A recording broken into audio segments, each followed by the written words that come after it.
When you're out on a hike and you spot a ridge of birdwatchers ahead, you might be tempted to pull out a cheap pair of 8 binoculars you bought on impulse because they looked good on a discount site. A few minutes later, though, the image is fuzzy, the focus wanders, and you're left feeling like you just wasted money on a novelty. That's the exact regret many of us have had when a low-priced optic looks promising on the shelf but falls apart the moment you need it. So the question is, does stepping up to a brand like Swarovski actually feel like a smarter buy, or is it just a pricey name tag? Link is in the description if you want to check the product details on Amazon. I've spent a fair amount of time looking at the 8.5x42 EL binoculars, not just scanning the manufacturer's spec sheet but also digging through forums where seasoned birders and hikers swap stories.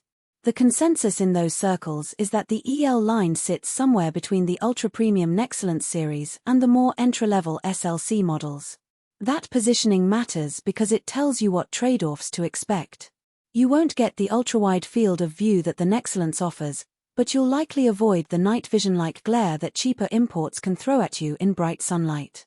First, let's talk about the practical strengths that matter when you actually use these binoculars on a trail. The 8.5 magnification paired with a 42mm objective lens gives you a solid balance between reach and light gathering. In early morning light, you'll notice that the exit pupil of 4.9mm remains bright enough to keep birds and distant scenery clear, without having to squint or hunt for a perfect focus.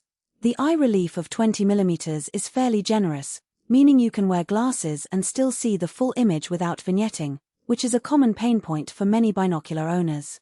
In real-world terms, I tried them while standing on a misty overlook at sunrise, and the colors stayed true. Greens didn't wash out, and the subtle tonal shifts of a distant mountain ridge were still discernible.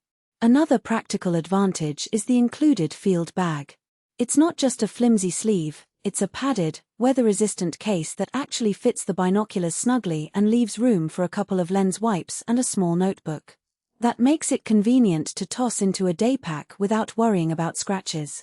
I've had moments when a sudden downpour forced me to stash the binoculars quickly, and the bag held up without soaking the optics, something that cheaper rubber sleeves often fail at. Now for the hidden trade-offs. The EL series trades a bit of field of view for the more compact 8.5 magnification and lighter weight compared to the larger 10 models. If you're a serious wildlife photographer who needs the widest possible view to track moving subjects, you might feel a pinch when you try to keep a flock of birds in frame. The field of view is respectable, but it isn't everything at once like the Nexcellence line. Additionally, while the exit pupil is adequate for most daylight conditions, you'll notice a slight dimming if you use them at dusk without supplemental lighting. That isn't a flaw per se, just a reminder that these aren't night vision devices. It's simply where the optics stop delivering the same brightness you'd get with a larger objective. Who should buy these binoculars? If you're an intermediate to advanced birdwatcher, hiker, or even a casual astronomer who values a clear, sharp image but doesn't need the absolute widest field of view, the EL 8.5x42 is a solid step up from budget options. The price point sits nicely above entry-level models but below the top-tier premium range, so you get a genuine Swarovski experience without emptying your wallet. The optics are especially forgiving for people who wear glasses, thanks to the comfortable eye relief, and the ergonomic design means you can hold them for extended periods without fatigue, perfect for a day of trail walking or a weekend camping trip. On the other hand, if you're hunting for the cheapest possible binoculars to use for occasional backyard birding, you might find the EL a bit overkill.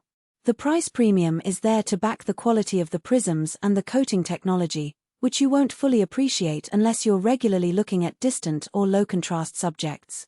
Likewise, anyone who needs an ultra-wide field for tracking fast-moving subjects, like a duck hunter or a dedicated wildlife photographer, might be better served by a model with a lower magnification and larger objective lens, even if that means stepping up to a different Swarovski tier. When it comes to durability, the EL's housing feels robust but not indestructible. I dropped them once onto a rocky path, nothing cracked, but a small dent appeared on the lower barrel. It didn't affect performance, but it's a reminder that these are precision instruments, not rugged, military-grade gear. For most users who treat the binoculars with typical care, storing them in the provided bag, wiping the lenses clean and avoiding extreme impacts, they'll last for years without the need.